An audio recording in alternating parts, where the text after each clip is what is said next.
Hello, crafty friends.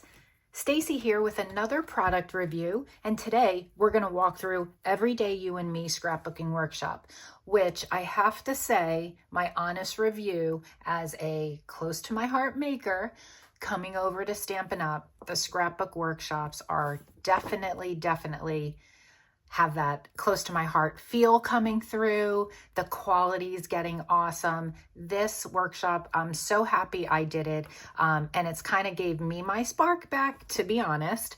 So I wanted to walk you through, and I saved all the remaining pieces. I'm big on waste because I am not someone that hoards anything. So I don't like waste and I hate throwing away scraps. So I'll try to use them as much as I can, but then once it gets to a point, I'm done. So I like when there's minimal of that. So that's kind of what I keep so that I can show you. So they do give us the printed directions, which is great. As we know, close to my heart, stopped doing that. So we have same thing, which we're used to, full color, kind of walks through the cutting guide. Sorry, mine are stuck together. I guess I worked some glue, but anyway, it shows you each page, gives you directions, some placement. There is techniques involved, inking, everything we're used to with the cutting guide. So this, A+, definite. All right, let me get this out of the way. I'm gonna show you the layouts and then I will show you what's left. All right, so this is the first layout. Okay, I love this layout. I love the colors in this. I didn't do anything different here. Yeah, I did do it different here. The technique is inking. I'm going to show you some of that. It's inking these chipboard pieces. But what I did is I went ahead, the tips of these leaves are white. I just inked those as well. I thought that brought a little bit of more dimension to the page. And then I opted to raise using dimensionals my photo mats, because you know, if you follow me, I always raise my photo mats. So, and I love lots of dimensions. So that's all I did on this page. And this, which it's, see, one thing I think, and I hope they do get better at in the directions, this right here, it was really hard to figure out. I couldn't figure out how they got those two pieces of chipboard like that. It's layered together, and I had to ask a fellow demonstrator.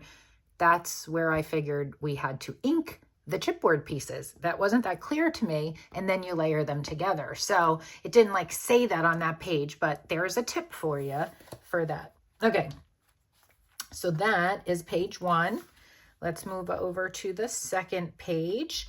Again, same thing. Love the colors, love the quality of the paper. I'm really happy, A+ on the quality of the paper with this.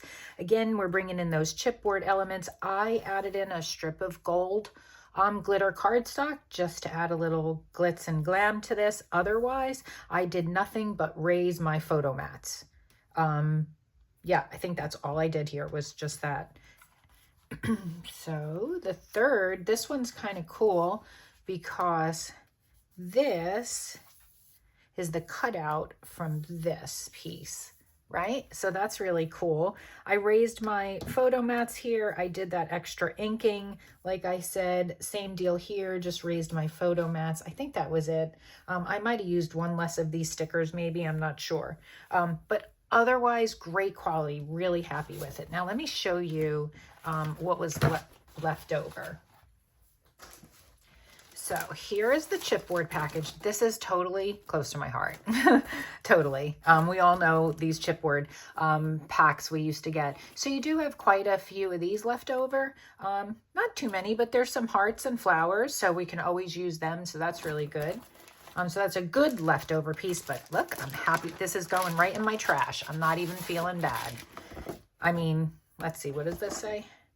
My happy place. Actually, I'll keep that. And story of today. Those are really good. Maybe I will use these leftover pieces, but if that was something I didn't like, I would not feel bad about tossing this. Look at it. We used all the stickers except 3.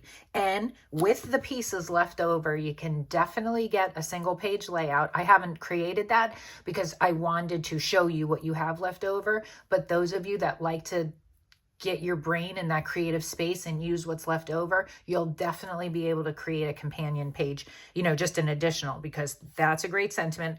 My happy place, story of today, and then that little sticker. You got plenty of these, so think of that. And here's exactly what's left over. I didn't cut anything differently. I stuck exactly to the directions. And I'm going to try to do that for every workshop I put together. So now think of these pieces, and you can definitely create another scrapbook layout. Maybe even two, I'm sure two. So you have this left over with this colors. All these good for maybe weaving or something. Definitely, I'm thinking you might even be able to get 2 pages. And then that scrap, I don't like that, but maybe that side, so another strip. And then here, that's just plain on the other side. So that's what you have left over, which to me, make a couple of cards with this. Oh yeah, and that's a nice piece on that side. Definitely can do a scrapbook or a few cards. So to me, the waste, I think they definitely are cognitive of that. So all right, so that's all I have for you. Any questions? This is the Everyday You and Me Scrapbook Workshop, and it says that the featured technique is adding color with blending brushes. So everything you need here. Again, I just added a little bit of glitter, cardstock, but just to, the only thing you won't get in here is you need your blending brushes and your inks and your adhesive, but otherwise everything to create a beautiful workshop. All right, bye now.